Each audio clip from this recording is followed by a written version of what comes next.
দর্শন চর্চায় সবাইকে স্বাগত জানাই। আজকে সেশনটা শুরু করছি। আজকে আমাদের কন্টেম্পোরারি ইন্ডিয়ান ফিলোসফির সিক্স সেশন। তো আমরা এর আগে শ্রী অরবিন্দ নিয়ে আলোচনা করছিলাম, গত সেশনটা মিস হয়েছে। আজকে তার পরবর্তী অংশটা আলোচনা করব এবং চেষ্টা করব পরবর্তী সেশনের মধ্যে শ্রী অরবিন্দের আলোচনাটাকে শেষ করে দেওয়ার। তো আমি স্লাইড শেয়ারটা করে নিয়ে প্রার্থনার মাধ্যমে আজকে সেশনটা শুরু করছি। ॐ सहनाववतु सहनो भुनक्तु सह वीर्यं करवावहै तेजस्विनावधीतमस्तु मा विद्विषावहै। ॐ शान्ति शान्ति शान्तिः। हरिः ओम श्री गुरुभ्यो नमः।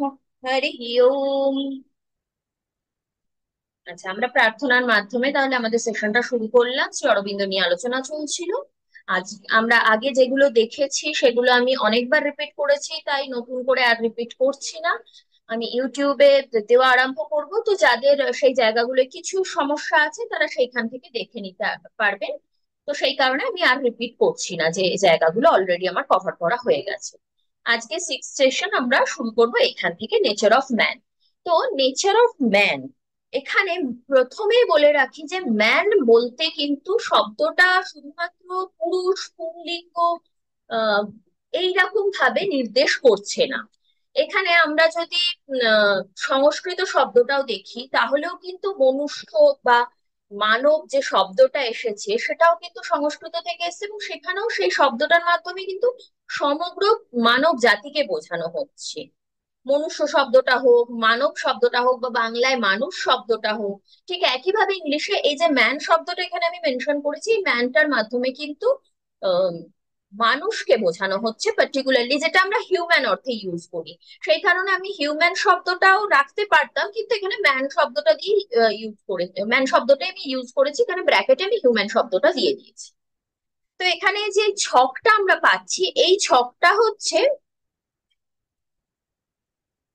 শ্রী অরবিন্দ যেভাবে মানব প্রকৃতিকে, মানুষকে, মানুষের যে স্তর সেটাকে ব্যাখ্যা করেছেন, সেইটার প্রেক্ষিতে আমি এই ছকটা ক্রিয়েট করেছি। তো এখানে তিনি বলছেন যে মানুষের দুটো ভাগ, একটা হচ্ছে বাহ্যিক যেটাকে আমি আউটার বলে মেনশন করেছি, আর একটা হচ্ছে আন্তর বা ইনার, ইনার সাইড। তো বাহ্যিক যে অংশটা, সেই অংশটা কিন্তু আমরা অনুভব করতে পারি। এক হচ্ছে কনসাস, যখন আমরা চেতনায় রয়েছি, আমরা জেগে রয়েছি, এখন যেরকম আমি বলছি আপনারা শুনছেন, এই যে একটা চেতনাময় জায়গা, এটা হচ্ছে আমাদের কনসাস স্টেজ। তারপর পরবর্তী আরেকটা আছে আনকনসাস, যেটার মধ্যে আমরা সাবকনসাসকেও ধরতে পারি, মানে অবচেতন, অচেতন, বা আনকনসাস, সাবকনসাস, অতি চেতন, বিভিন্ন অংশ যেগুলো আমাদের কনসাস স্টেজের বাইরে থাকে।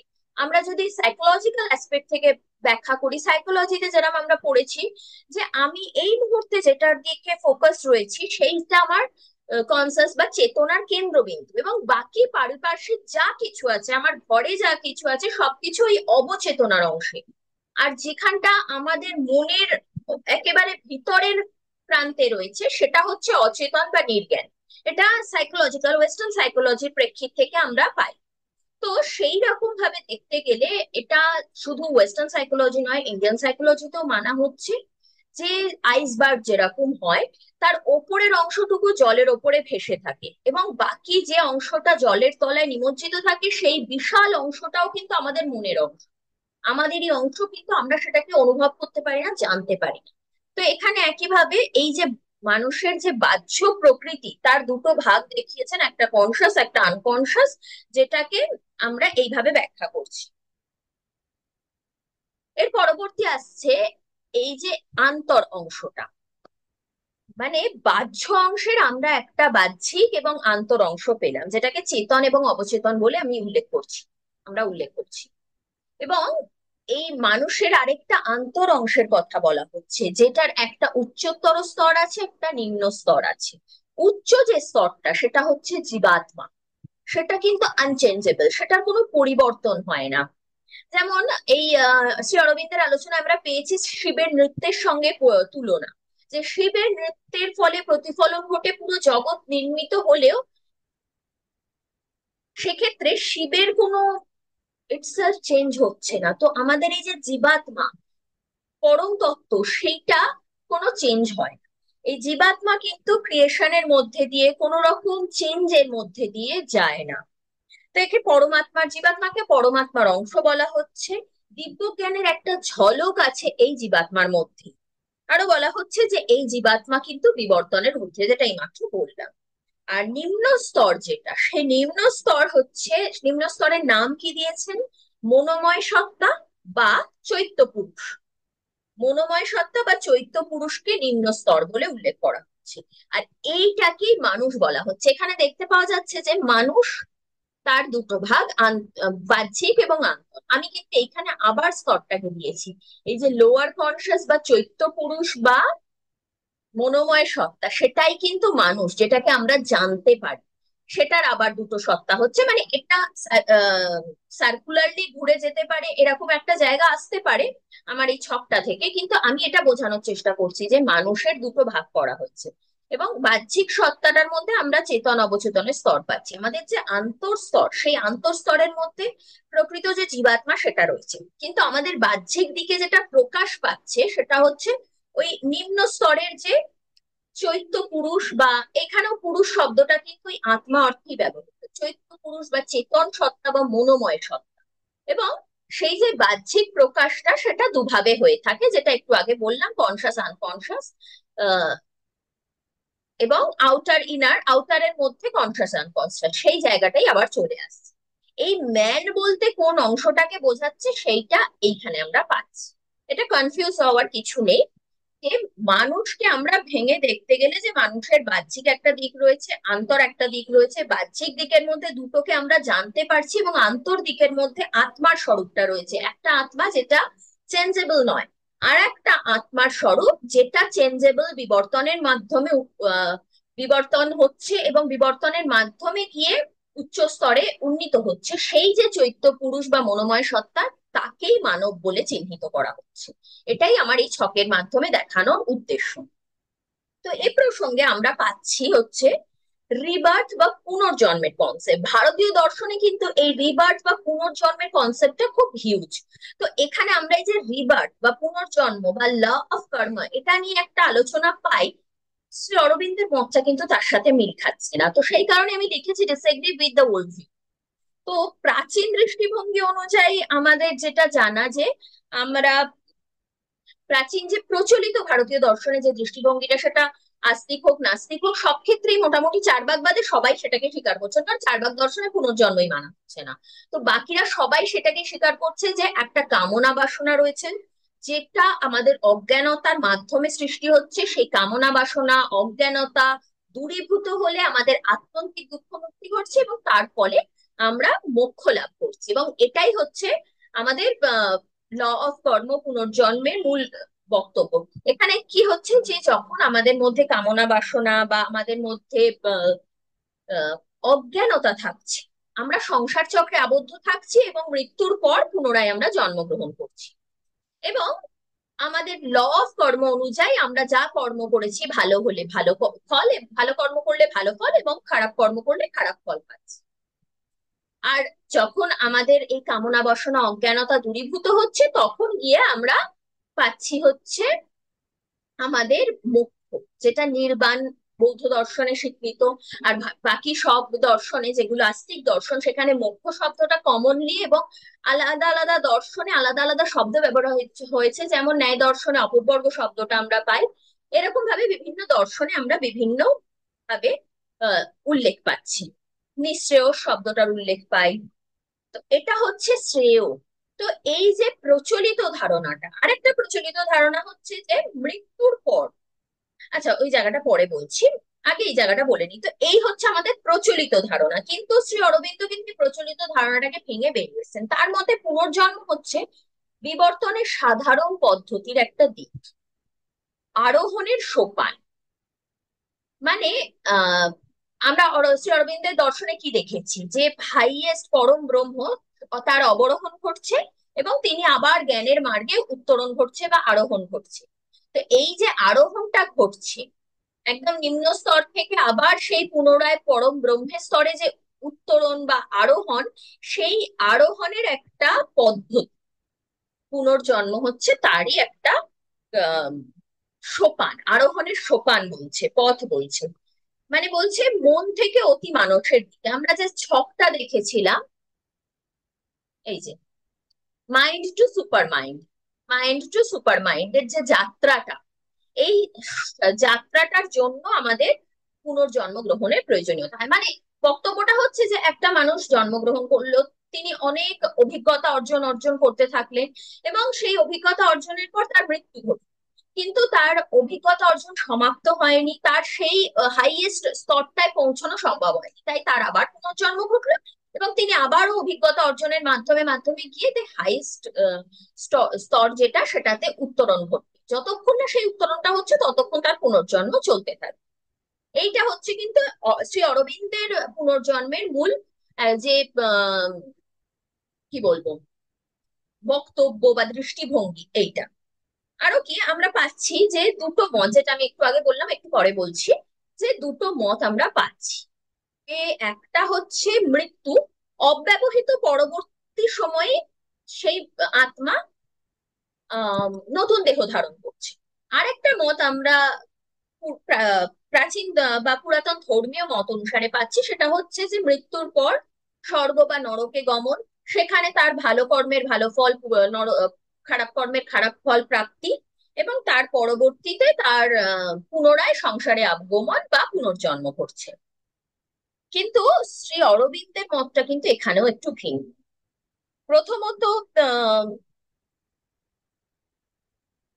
হ্যাঁ, প্রথমত তিনি একটা কথা বলছেন যে এই যে হায়ার সেলফ বা জীবাত্মার কথা আমরা পাচ্ছি, সেই জীবাত্মার কিন্তু পুনর্জন্ম হয় না। পুনর্জন্ম হয় ওই চৈত্য পুরুষ বা লোয়ার কনসাসনেসের।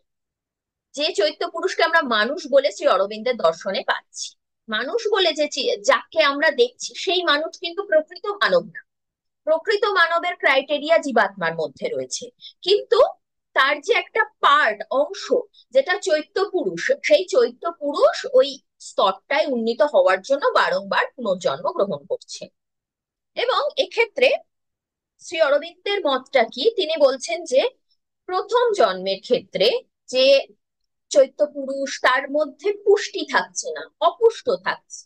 জন্মগ্রহণের মাধ্যমে যে অভিজ্ঞতা তিনি অর্জন করছেন, সেই অভিজ্ঞতার মাধ্যমে সেই আত্মা পরিপুষ্ট হচ্ছে, সেই চৈত্য পুরুষ পরিপুষ্ট হচ্ছে, জীবাত্মা নয়। কিন্তু চৈত্য পুরুষের পরিপুষ্টি ঘটছে, জন্ম জন্মান্তরের অভিজ্ঞতার মাধ্যমে পুষ্টি লাভ করছেন, এবং তারপর যখন সম্পূর্ণ পুষ্টি লাভ সম্পন্ন হচ্ছে, যখন সেই হাইয়েস্ট স্তরে স্তরে পৌঁছানো সম্ভব হচ্ছে, তখন গিয়ে তার পুনর্জন্ম তখন গিয়ে তিনি পুনর্জন্ম অতিক্রম করে সেই যে উৎস, যেখান থেকে অবতরণ ঘটেছিল, অবরোহণ ঘটেছিল, সেই স্তরে উন্নীত হচ্ছেন এবং পুনর্জন্মের সমাপ্তি। এবার এক্ষেত্রে অভিজ্ঞতা বলতে যেগুলো আবশ্যিক অভিজ্ঞতা, যেগুলো আমাদের জ্ঞানের দিকে নিয়ে যায়, সেই অভিজ্ঞতাগুলোকে গ্রহণ করা এবং অনাবশ্যক অভিজ্ঞতাকে বর্জনের কথা বলা হচ্ছে।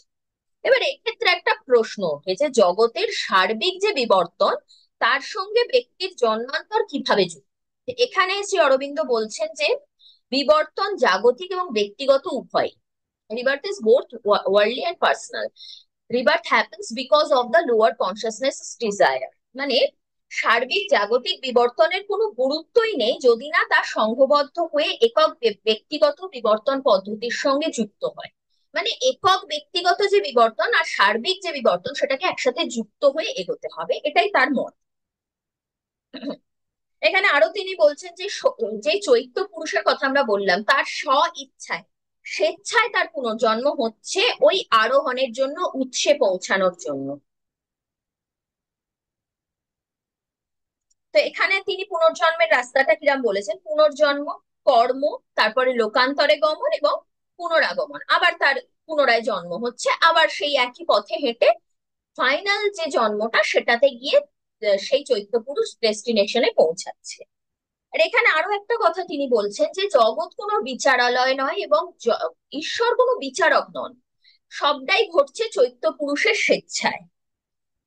আরো বলছেন যে নতুন নতুন ব্যক্তিত্বের সারাংশ নিয়ে চৈত্য পুরুষ সমৃদ্ধ হয়ে লক্ষ্যের দিকে এগোয়। মানে এক জন্মে চৈত্য পুরুষ যা যা অভিজ্ঞতা অর্জন করলো, সেটার সারাংশ, পরবর্তী জন্মের সারাংশ, মানে অভিজ্ঞতার সারাংশ, এইভাবে এক্সপিরিয়েন্স যুক্ত করতে করতে ফাইনালি গিয়ে চৈত্য পুরুষ তার ডেস্টিনেশন হাইয়েস্ট গোলটাকে অ্যাচিভ করে, লাভ করতে পারে। এর পরবর্তী আমরা আসছি ইগনোরেন্স বা অবিদ্যার ধারণা।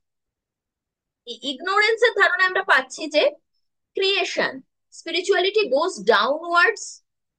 Down toward ignorance. তো কি বলছেন যে সৃষ্টি যখন হচ্ছে সেই সৃষ্টির ক্ষেত্রে আধ্যাত্ম শক্তি অবিদ্যায় নিমজ্জিত হচ্ছে, এবং ইভালুয়েশন বা বিবর্তনের ক্ষেত্রে ইগনোরেন্স থেকে জ্ঞানের দিকে তার উত্তরণ ঘটছে। আর ইগনোরেন্সকে কিন্তু আংশিক ভাবে হলেও তিনি প্রাচীন মতটাই গ্রহণ করেছেন যে সকল সাফারিং যেটা আমাদের জীবনের, সেটার মূল উৎসই অবিদ্যা। কিন্তু তিনি অবিদ্যাকে জ্ঞানের অভাব বলে স্বীকার করছেন না, যেটা প্রচলিত মতে বলা হয়ে থাকে। তার মতে বিবর্তনের লক্ষ্য অবিদ্যা থেকে জ্ঞান রাজ্যে উত্তরণ। তার আরো মত হচ্ছে অবিদ্যা জ্ঞানের অভাব নয়, যেটা বললাম, অবিদ্যা ও জ্ঞান উভয়েরই মূল স্বরূপ এক। মানে বলছেন যে এই যে ইগনোরেন্স আর নলেজ, এই দুটো একই যেন প্রকৃতির দুটো দিক, একই তত্ত্বের দুটো সাইড, বা একই কয়েনের দুটো দিক। আরো তিনি বলছেন কি যে মানুষ সেটা কিন্তু কোনো অন্তর চেতনা বা আন্তর চেতনা নয়, একটা বাহ্য চেতনা। আর যেরকম আমরা এইখানে দেখেছিলাম আউটার ইনার, এই আউটার অংশটাকে আমরা এইভাবে বলছি, ওটাকেই মানুষ বলে চিহ্নিত করা হচ্ছে, যেটা কিন্তু প্রকৃত মানবের কনসেপ্টের থেকে ভিন্ন। তারপর তিনি আরো কি বলছেন, নিজের সমগ্রতাকে ভুলে অংশে নিবদ্ধ হওয়াই অবিদ্যার লক্ষণ। মানে আমরা যেরকম, তিনি তার মত অনুযায়ী বলছেন কি, এই যে চৈত্য পুরুষ সেটা একটা লিমিটেড অংশ, আর পিছনে একটা বিশাল সমুদ্র রয়েছে, কিন্তু সেই যে বিশাল অংশটাকে চৈত্য পুরুষ ভুলে গেছে, জানতে পারছেন, একটা সংকীর্ণ আহ, অংশে সেই চৈত্য পুরুষ আবদ্ধ হয়ে রয়েছে। তাই জন্য তিনি বলছেন যে যে সমগ্রতাকে ভুলে একটা অংশে আবদ্ধ হওয়াই হচ্ছে অবিদ্যার লক্ষ্য। আর এই যে অবিদ্যা, এটার স্থান হচ্ছে আমাদের মনে। আরো কি বলছেন, মন অতিমানস বহুত্বের যে জ্ঞান তার মধ্যে সীমাবদ্ধ। এইভাবে তিনি ইগনোরেন্সের যে স্বরূপটাকে সেটাকে দেখানোর চেষ্টা করছেন। কি বলছেন যে অবিদ্যার আবরণ দূর করার উপায় হচ্ছে বাহ্য বিক্ষিপ্ত চেতনা থেকে সরে এসে প্রচ্ছন্ন আন্তঃসত্ত্বায় একাগ্র হওয়া। মানে আমাদের এই যে বাহ্য একটা জগৎ, যেটাকে আমরা সত্য বলে ভাবছি, এটা কিন্তু সমগ্র সত্য নয়। যদিও তিনি জড়জগৎ এবং আধ্যাত্মিক যে সত্তা পরম ব্রহ্ম উভয়কে স্বীকার করেছেন, স্টিল তিনি বলছেন কিন্তু পুরোটা সত্য নয়, আমরা আংশিক সত্যকে জানছি, সমগ্র সত্যকে আমরা এক্ষেত্রে জানতেই পারছি না। এই সমগ্র সত্যকে জানতে না পারার ফলে আমরা অবিদ্যার কারণে একটা আবদ্ধ হয়ে রয়েছি। তো সেটা বাহ্য বিক্ষিপ্ত চেতনা থেকে সরে এসে প্রচ্ছন্ন আন্তঃসত্ত্বায় একান্ত হয়, যে আন্তঃসত্ত্বা যেটার মধ্যে আমরা জীবাত্মার উল্লেখ পাচ্ছি, যেটা বিবর্তনের অংশ নয়, সেটার সঙ্গে একাত্ম হয়ে যাওয়া, সেটাই কিন্তু আমাদের ইগনোরেন্স বা অবিদ্যা থেকে উত্তরণের পথ বার করে দেবে। এইভাবে তিনি কিছুটা প্রাচীন মতকে গ্রহণ করে কিছুটা নিজের একটা নব মত বা নতুন মতকে তিনি নিয়ে এসেছেন।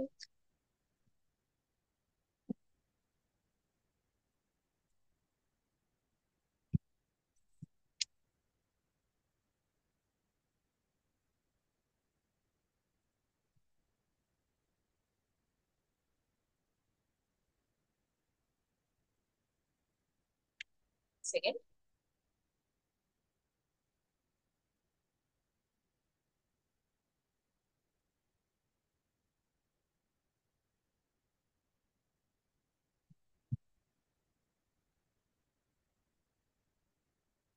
এখানে তিনি আরো কি বলছেন যে যেমন দেহের মধ্যে আমাদের উপরিস্থ আংশিক যে চেতনা, সেটাকে আমরা সমগ্র সত্তা বলে মনে করি। মানে আমরা যখন চেতন অবস্থায় থাকছি, তখন আমাদের যে সত্তাটা সেটাকেই আমরা সম্পূর্ণ বলে মনে করছি। কিন্তু সেটা কিন্তু একটা ক্ষুদ্র অংশ, সেটা কিন্তু বৃহৎ একটা অংশের মধ্যে সামান্য একটা ডটের মতো। এই থেকেই আমাদের এই অবিদ্যার উৎপত্তি হচ্ছে। এবার এই প্রসঙ্গে আরো কি উঠে আসছে যে অবিদ্যার যে কথা তিনি বলেছেন, আমরা পরবর্তী স্লাইডটায় পাবো, যে অক্তবিধ অবিদ্যার কথা বলছেন। এটা কিন্তু খুব সুন্দর করে তিনি ব্যাখ্যা করেছেন। এখানে আমরা কি পাচ্ছি, প্রথমটা তিনি বলছেন দ্য অরিজিনাল ইগনোরেন্স, যেটাকে মূল অবিদ্যা বলে উল্লেখ করছেন। তো এই মূল অবিদ্যাটা কি? এক্ষেত্রে আমরা পরম ব্রহ্ম যে হাইয়েস্ট সোর্স সেটাকে জানতে পারছি না। তারপর আমাদের যে বাস্তব জীবন সেটাকে আমরা সত্য বলে ভাবছি, যেটা তিনি কিন্তু পুরো অস্বীকার করছেন না অদ্বৈত বেদান্তের মতন। তিনি বলছেন এটা সত্য, কিন্তু খণ্ড সত্য, অখণ্ড সত্য নয়, সমগ্র সত্য নয়। আমরা এই অখণ্ড সত্যটা নয় যে এটা জানতে পারছি না, আমরা এই খণ্ড সত্যটাকে সমগ্র মনে করছি। তারপর হচ্ছে দ্বিতীয়, দ্য কসমিক ইগনোরেন্স, যেটাকে বলা হচ্ছে বিশ্ব অবিদ্যা। বিশ্ব অবিদ্যা বলতে কি বোঝানো হচ্ছে? বিশ্ব জগতের স্বরূপ সম্বন্ধে অজ্ঞতা, মানে এই যে বিশ্ব জগৎ বিশাল একটা জগৎ, সেটা সম্পর্কে কিন্তু আমাদের সমগ্র ধারণা নেই। প্রকৃত জগৎকে আমরা এই চারপাশের যে পরিবেশ, স্থান, কাল, সেটাকে আমরা প্রকৃত জগৎ ভাবি, কিন্তু এইটুকুই কিন্তু প্রকৃত জগৎ নয়। প্রকৃত জগৎটা কিন্তু বিশাল। এই যে দেশ কালাতীত যে জগৎ, পরমাত্মা সম্পর্কে আমাদের অজ্ঞতা রয়েছে, আমরা কিন্তু সবটা জানতে পারি না। এই জন্য এই পরমাত্মা পরমাত্মা বা পরম ব্রহ্মকে কিন্তু ত্রিকালজ্ঞ বলা হচ্ছে, তিনি সবটা জানতে পারছেন কিন্তু আমরা পারছি না। এইটা হচ্ছে বিশ্ব অবিদ্যা বা দ্য কসমিক ইগনোরেন্স। বা এই যে সৃষ্টি কিভাবে হয়েছে সেটাও কিন্তু আমরা সঠিক অর্থে জানতে পারি না। আমরা জানতে পারি বেদ, উপনিষদ, শাস্ত্র, স্ক্রিপচার্স পড়ে, কিন্তু আমরা স্বস্বরূপে কিন্তু সেটাকে জানতে পারি না। এটা আমি শ্রী অরবিন্দের মত হিসেবে না, আমি নিজের থেকেই কথাটা বললাম। এটা ওই বিশ্ব অবিদ্যার মধ্যে হিসেবে আমি বলছি না, আমাদের অজ্ঞতার দিক বোঝানোর জন্য আমি কথাটা উল্লেখ করলাম। তার পরবর্তীতে আমরা কি পাচ্ছি, যে অহমাত্মক অবিদ্যা বা দা ইগোইস্টিক ইগনোরেন্স। এই অহম শব্দটার মাধ্যমে আমরা কি বুঝি? আমাদের যে অহম, আমাদের যে ইগো, আমাদের যে আত্মা, আমাদের এই আমার, আমাদের, আমার, আমাদের এইটুকুকে আমরা অহমাত্মক বলে মনে করি। যে বিশ্বজনীন আত্মা, দা পরমাত্মা, the super nature of the soul বা সুপ্রিম রিয়েলিটি, এটাকে কিন্তু আমরা জানতে পারি না, এটা সম্পর্কে আমাদের অজ্ঞতাই রয়েছে। আমাদের দেহটাকে আমরা অনেক ক্ষেত্রে আত্মা মনে করছি, যে আমি রোগা, আমি মোটা, আমরা এগুলা বলেই থাকি, কিন্তু এই আমিটা কিন্তু দেহ নয়, এটাকে আমরা বুঝতে পারি না। আবার আমি বলতে আমার ভালো লাগা, আমার খারাপ লাগা, আমার মধ্যে আমরা আবদ্ধ। সর্বজনীন বিশ্বজনীন যে আত্মা, সেটাকে আমরা রিয়েলাইজ করতে পারি না, এটা হচ্ছে ইগোইস্টিক ইগনোরেন্স। তারপর চতুর্থটা হচ্ছে টেম্পোরাল ইগনোরেন্স, এটাকে বলা হচ্ছে কালগত। এই যে আমাদের স্বরূপ সেটা চিরন্তন সত্য, এটা সম্পর্কেও কিন্তু আমরা অজ্ঞ। আমাদের মনে হয় আমরা এই সার্টেন টাইমে জন্মেছি, সার্টেন টাইমে আমরা অবধি আমরা রয়েছি, সার্টেন টাইমে আমরা প্রেজেন্ট রয়েছি, কিন্তু আমাদের এই যে আত্মা, এটা কিন্তু চিরন্তন সত্য, এইটাকে আমরা রিয়েলাইজ করতে পারি না। এই আত্মার বহুবার হয়তো পুনর্জন্ম ঘটেছে, সেটা আমরা জানতেও পারি না প্রপারলি, এটাকে আমরা উপলব্ধি করতে পারি না। আমরা এই যে স্থান কালের ঊর্ধ্বের যে পরম চেতনা বা আত্মা, সেটাকে জানতে পারি না, এটা সম্পর্কে আমাদের অজ্ঞতা রয়েছে। এর পরবর্তী আসছে সাইকোলজিক্যাল ইগনোরেন্স বা মনস্তাত্ত্বিক অবিদ্যা। এটাকে কি বলা হচ্ছে? আমরা যে ইন্দ্রিয় অভিজ্ঞতা লাভ করছি, এটাকে আমরা সত্য বলে মনে করছি। তারপরে আমাদের যে সীমাবদ্ধ অভিজ্ঞতা রয়েছে আমাদের চারপাশের জগৎ সম্পর্কে, আমরা সেটাকে সত্য বলে মনে করছি। শ্রী অরবিন্দ কিন্তু এগুলোকে মিথ্যা বা ভ্রম বলছেন না, অদ্বৈত বেদান্তে যেরকম এগুলোকে মিথ্যা বলা হচ্ছে সেরকম ভাবে তিনি কি বলছেন, যে আমাদের এই অংশটা ওই চেতন অংশের মধ্যে রয়েছে, এর অতিরিক্ত যে অতিচেতনা, অবচেতনা, অন্তঃচেতনা, এই যে বিশাল পরিসর, সাইকোলজিক্যাল এরিয়ার এই যে বিশাল পরিসর, সেটা সম্পর্কে কিন্তু আমাদের জ্ঞানটা নেই। তারপরে তারপরেটা আছে কনস্টিটিউশনাল ইগনোরেন্স। তো কনস্টিটিউশনাল ইগনোরেন্স মানে গঠনমূলক বা গঠন বিষয়ক অবিদ্যা। এখানে কি বলা হচ্ছে, আমাদের যে জীবন প্রবাহ, জীবন প্রবাহের গঠন, সেটা সম্পর্কেও কিন্তু আমাদের অজ্ঞতা রয়েছে। দেহ, প্রাণ, মন, এদের কোনো একটি বা দুটি বা তিনটিকে আমরা জীবনের ভিত্তি বলে মনে করছি। আমাদের যে সমগ্রতাটা, সেই সমগ্রতাটা সম্পর্কে, জীবন প্রবাহের যে সবকিছু, সবকিছু সম্পর্কে যে জ্ঞান বা নলেজ, সেটার অভাব আমাদের এখানে আমরা রয়েছে।